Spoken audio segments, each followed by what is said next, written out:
I am so nervous. Good morning, parents, families, faculty, staff, trustees, and most importantly, the class of 2016. Round of applause for that.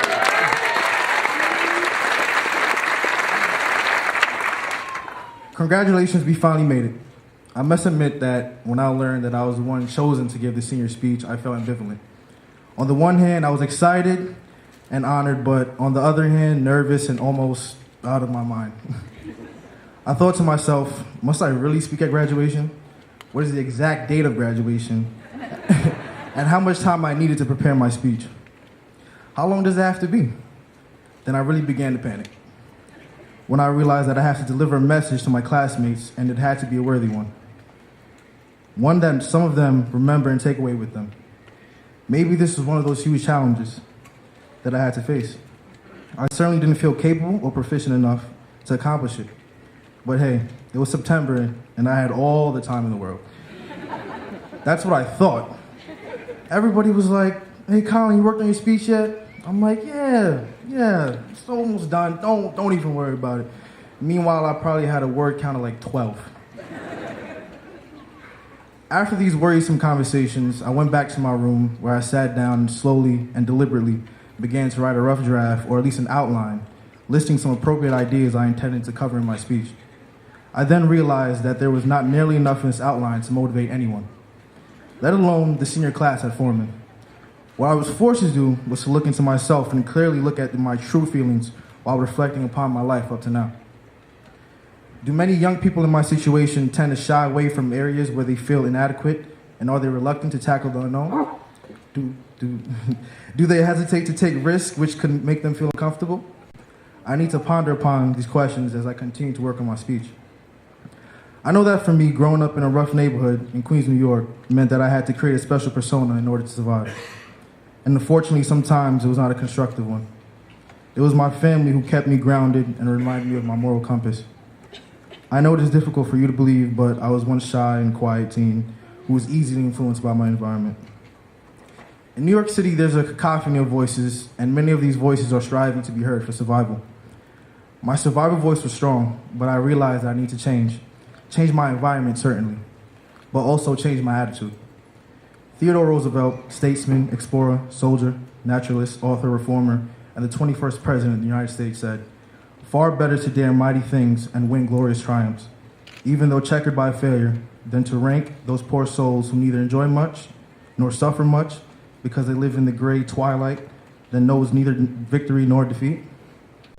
Should I stay with my school friends in Queens where it goes without saying I would be making bad decisions that ultimately would get me in serious trouble? This would be so very easy for me. I would not have to step outside my comfort zone, wouldn't have to think for myself or worry about being my own person. Several unacceptable situations, however, occurred, and they triggered the realization that I must change my surroundings before I went down the same road that my buddies were going. The road that would only lead to a dead-end life for me. It wasn't until I became a member of Forman, a Forman community, that I recognized that I was able to drop the phony veneer and begin to discover my unique voice and not continue to use it just to survive. We all need to develop our voice. Ultimately, what Forman did was help me. And I use the word help as I actually need to find it for myself. I had to be that person that I always was afraid to be, afraid of being looked at differently because of my background in Queens, where one had to dress the part of a tough, cocky person in order to survive. Every time I left my comfortable neighborhood, my confidence disappeared, and the only way to get that safety back was to return to my comfortable way of living. Perhaps you have some of these feelings each time you leave your own comfort zones. Since my objective is to encourage and to motivate you, I can only do that if you can fully understand me and realize where I'm coming from. I don't mean Queens. While I have matured considerably as a student at Forman, as I hope you have too, I need to continue to search for my voice, as you must also remember to be honest and diligent in this pursuit.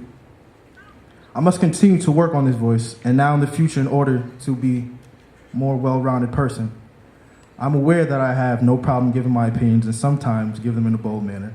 So I must consistently work on listening to others. This is challenging for me, I won't lie. I need to be willing to be unpretentious and appreciate the fact that I can learn from every single person I meet. My hope for the Forman class of 2016 is that each of you not only find your unique voice, but more importantly, use it to make a difference. knowing that the most important thing is to be happy with your life and yourself. Do not be afraid to step outside of your comfort zone or your Forman bubble and make a constructive difference in this world of ours. At Forman, we've always had the safety and comfort of what I refer to as invisible bubble. We knew where we needed to be and what we needed to do. Our teachers and advisors specified the classes we were required to take. The rules and regulations were spelled out clearly in the student handbook. All we have to do was follow them. It's very hard for some people, including myself, but I tried. Will I try, Mr. Mill? I tried. Many of us were completely unaware of what was going on outside that cozy, invisible bubble. What do we really know about or understand about such issues as poverty, hunger, politics, and racial discrimination? As a student of color, it's not an easy task to stay in that cozy bubble in Litchfield, Connecticut. I know about this firsthand, please believe me. A couple of my friends from Forman, who are also students of color, and I walked into a town on the weekends. That is the moment we stepped out of the bubble and into the zone where we felt uncomfortable and even unsafe. We would get strange looks by people that we saw. People in cars would shout out racial slurs. Even at the local pharmacy, the lady behind the register would leave her post just to follow us down the aisle to make certain that we weren't stealing. In spite of these uncomfortable incidents I experienced, I just knew that we, the seniors, here today must eventually leave our comfort zone, known as Forman, and move into the real world to implement all that we have learned and discover a delicate balance between remembering what we need to do and actually finding a means to successfully accomplish it. This is a special place, our invisible Forman bubble, only experienced by a lucky, fortunate few. I wrote a poem about it. Listen carefully and see if you can find yourself. The poem is entitled, A Lion's Embrace. The green holds love and brings people together. The tree changes shades, but holds true in any weather. The JC holds stories that's never been told, stories that are worth more than gold. The fields that bring passion and that warrior inside, the same physical endurance that strengthens your pride. Faces I see daily that I can put a name to. Teachers I can call when the sky doesn't look blue. House parents that care and treat you like their own. The type to say in 10 years, oh my, look how much you've grown. I won't forget this, and I'll be anxious to tell my kids. Forman was an experience I was glad to live. At this time, I'd like to thank my family for everything, because without them, I can honestly say I have no idea where I'd be today. I love you all. I would also love to thank my father, because I know he was watching over me every step of the way. Now I want to challenge my classmates to be confident and courageous enough to pursue their visions outside that bubble with their own unique voice. Everything is obtainable with the right mindset and dedication. We've made it so far and we are resilient, but the journey is far from over. Let's be remarkable as we can in whatever we choose to do, and remember, never give up.